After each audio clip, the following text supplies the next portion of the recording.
Netherlands. Hello everyone. Netherlands, capital of Amsterdam. Language, Dutch, English. Map of Netherlands. Linguistic, semiotics, sign, graffiti, online memes. Linguistics, landscape, shark teeth. What is the message? Shark teeth haen tanden in Dutch. And second, what is the purpose of the message? Road markings in the Netherlands that indicate which users must yield to traffic at an intersection. And third, how is the message conveyed by the text or image? Shark teeth are white priority triangles painted on the road. And fourth, who is the target audience of the message? All cyclists and motorized users.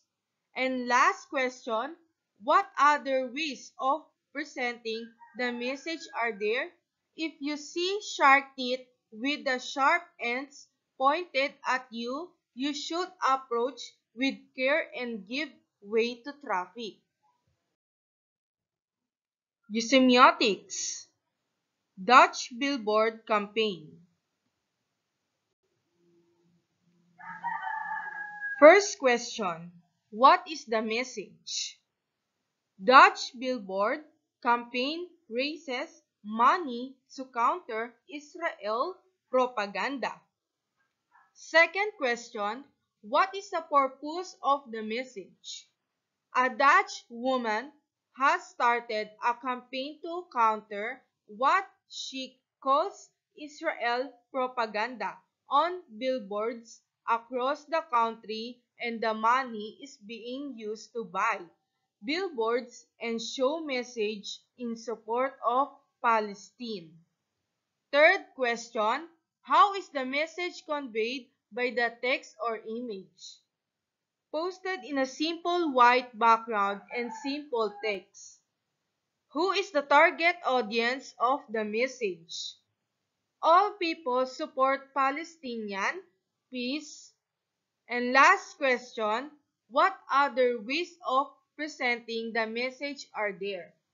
Posted in high areas to see even in faraway areas.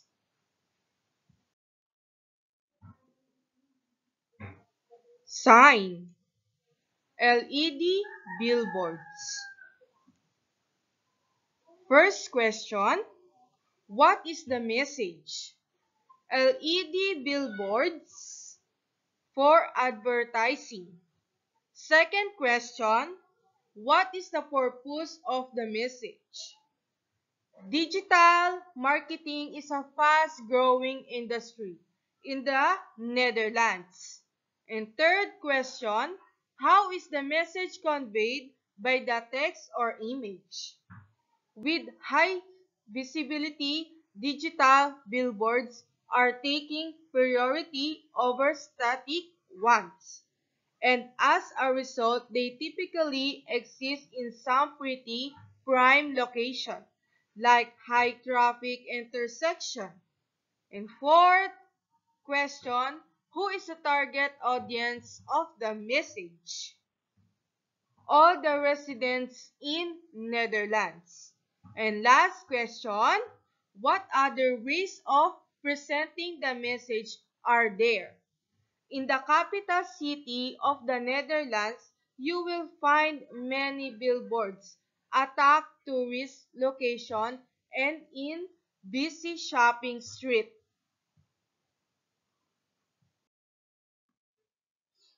Graffiti.